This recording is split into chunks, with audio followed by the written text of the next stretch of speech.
আসসালামু আলাইকুম সুপ্রিয় দর্শক বন্ধু ভাইয়েরা, আপনাদেরকে আবারও স্বাগতম জানাচ্ছি কৃষক বন্ধু চ্যানেলের পক্ষ থেকে নতুন আরো একটা ভিডিওতে।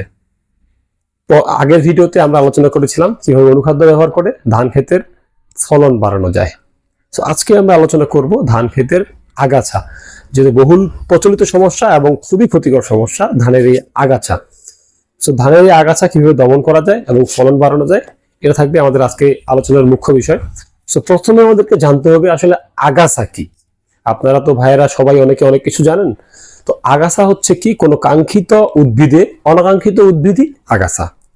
যেমন কথার কথা, আপনি ভুট্টা চাষ করেছেন, আপনার ওই ভুট্টার জমিতে অনেক ভালো মানের শাক হয়েছে যেটা আপনারা খেতে পছন্দ করেন, কিন্তু যেহেতু আপনার এখানে কাঙ্ক্ষিত উদ্ভিদ হচ্ছে ভুট্টা এবং ঘাস বা ওই আপনার যে মানে শাকের কথা বললাম সেটা হচ্ছে অনাকাঙ্ক্ষিত, সেক্ষেত্রে এই শাকটা যদিও আপনার উপকারী কিন্তু সেটা আগাছা। ঠিক তেমনই ধান ক্ষেতের যে আগাছাগুলো রয়েছে, ধান ক্ষেতের আগাছা, ধান ব্যতীত যত ধরনের উদ্ভিদ আপনার ক্ষেতে জন্মাবে সেটা হচ্ছে আগাছা। আমরা আগাছা সম্পর্কে জানলাম, এখন জানবো আগাছা কিভাবে ক্ষতি করে বা আগাছা থাকলে আপনার জমিতে কি ক্ষতি হয়। আপনার আগাছা জমি, ধানের জমিতে যদি আগাছা থেকে থাকে, প্রথম যে সমস্যাটা হচ্ছে আপনার প্রয়োগকৃত খাদ্যে ওই আগাছা ভাগ বসাবে। আপনি আপনার ধান ক্ষেতের ফলন বৃদ্ধির জন্য প্রথমত রাসায়নিক সার, দ্বিতীয়ত যে সিনজেন্টার অনুখাদ্য বা অনুখাদ্য ব্যবহার করলেন। রাসায়নিক সার মধ্যে ইউরিয়া আছে, পটাশ আছে, ড্যাপ আছে বা টিএসপি আছে। ইচ্ছা মতো আপনি যে খাবারটা দিলেন উদ্ভিদকে, এই যে আগাছাটা থাকে এই আগাছাটা ওই খাদ্যে ভাগ বসায়। এখন ভাই, একটা রুমে যদি 3 থেকে 4 জন লোক থাকে এবং অনাকাঙ্ক্ষিত কয়েকজন মেহমান আসার পরে যদি আপনি সেই একই খাবার অনেকজনের মধ্যে ভাগ করে দেন, তাহলে কিন্তু সকলের খাবারের পেট ভরবে না, অর্থাৎ সকলে তৃপ্তি সহকারে খেতে পারবে না। ঠিক তেমনি আপনি আপনার জমিতে তো জাস্ট ধানের জন্য খাবার দিচ্ছেন, আগাছার জন্য অতিরিক্ত কোনো খাবার দিচ্ছেন না। তো ওই আগাছা যখন আপনার একই খাবারে ভাগ বসাচ্ছে, তখন আপনার যে ধানটা আছে সেটা কিন্তু আপনার খাদ্য ঠিকঠাক মতো পাচ্ছে না।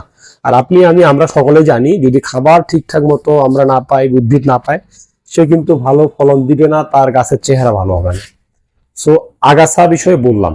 এখন কথা হচ্ছে যে দ্বিতীয় যে ক্ষতিটা করে আগাছা, সেটা হচ্ছে পোকামাকড়ের আবাসস্থল। ধান খেতে পোকামাকড় অনেক ক্ষতিকর প্রভাব ফেলে। আবার আপনি যখন এই যে আগাছা দূর করবেন না, আগাছা যদি জন্ম নিয়ে নেয় অনেক ঝোপালো হয়ে যায়, আর এই ঝোপালো জায়গাটাতে পোকা ডিম পারে, আপনার অনেক ক্ষতিকর পোকা আছে এখানে বাস করে।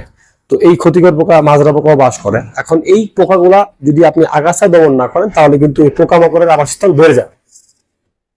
আর তৃতীয় যে ক্ষতি করে, আপনার সর্বোপরি ফলন কমিয়ে দেয়। আমরা ভাই আবাদ করি কেন? অবশ্যই ভালো ফলনের জন্য।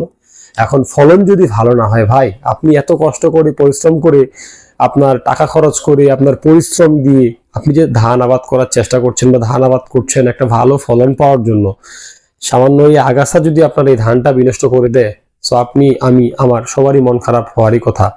আর যেহেতু আমরা বাংলাদেশ কৃষি প্রধান দেশ এবং আমাদের প্রধান খাদ্য হচ্ছে ভাত, এবং এই ভাত উৎপন্ন হয় ধান থেকে, সো আপনি, আমরা কেউই চাইবো না এই ধানটাকে নষ্ট করতে। সো সঠিক সময়ে আপনি যদি আগাছানাশক প্রয়োগ করেন, তাহলে আপনি আপনার ধান ক্ষেতের সকল আগাছা, আমি আবারও বলছি, ধান ক্ষেতের সকল আগাছা আপনি নিমেষেই শেষ করে ফেলতে পারবেন, কোনো অসুবিধা হবে না ইনশাআল্লাহ। সো এখন জানতে হবে এই আগাছা দূরকরণের উপায়। এই আগাছা দূরকরণের জন্য আমাদের সিনজেন্টা কোম্পানির পক্ষ থেকে আছে রিফিট এবং লেজার। আপনারা দেখতে পাচ্ছেন বন্ধুরা, এই হচ্ছে আমাদের রিফিট যেটি তরল, এবং এই হচ্ছে লেজার যেটি হচ্ছে প্যাকেট। আমি যদি বলি, এই রিফিট এবং লেজার, রিফিট দেওয়া আছে ধান ক্ষেতের 2 ধরনের আগাছা, সেটা হচ্ছে ঘাস এবং শেষ, এবং লেজার দেওয়া আছে আপনার আমরুল, পানিকচু, ছোট চুচা, চেঁচড়া। সো মোটামুটি ঘাস এবং সেচ, আর যে 4টি ঘাসের কথা বললাম বা আগাছার কথা বললাম, এই ওভারঅল এই আগাছাগুলো ধান খেতে হয়। সো রিফিট এবং লেজার আপনি যদি প্রয়োগ করেন, ইনশাল্লাহ আপনার ধান খেতে কোনো আগাছা জন্ম নেবে না। এখন কথা হচ্ছে আমি কখন প্রয়োগ করব। অবশ্যই ভাইয়েরা বা কৃষক বন্ধুরা, আপনাদেরকে বলছি, আপনারা এই রিফিট এবং লেজার প্রয়োগ করবেন চারা রোপণের 3 থেকে 7 দিনের মধ্যে। এখন আপনি যদি এই রিফিট লেজার প্রয়োগ করতে চান, আপনাকে দুটো কথা মনে রাখতে হবে। প্রথম কথা, আপনি রিফিট লেজার প্রয়োগ করবেন 2.5 থেকে 3 ইঞ্চি দাঁড়ানো পানি অবস্থায়, এবং সারের সাথে অথবা মাটির সাথে মিশিয়ে ছিটিয়ে দেবেন। 33 শতকের 1 বিঘা জমিতে একটি রিফিট 100 মিলি এবং লেজার 50 গ্রাম সারের সাথে মিশিয়ে ছিটিয়ে দেওয়ার পর, এই দাঁড়ানো 3 থেকে 4 ইঞ্চি পানি সম্পূর্ণরূপে শুকিয়ে যাওয়ার পর দ্বিতীয়বার পানি প্রয়োগ করবেন। দেখা যাবে ইনশাল্লাহ এতে আপনার ধান ক্ষেতে কোনো ধরনের আগাছা হবে না, কোনো ধরনের আগাছা হবে না। আপনি থাকবেন একদম চিন্তামুক্ত, নিশ্চিন্তে ঘুমাবেন। আগাছা দূর হয়ে যাবে ইনশাল্লাহ। তো বন্ধুরা, আজকের এই ভিডিও এই পর্যন্তই। সকলকে আবারও পরবর্তী ভিডিও দেখার আমন্ত্রণ জানিয়ে আজকের কথা এখানেই শেষ করছি। আসসালামু আলাইকুম।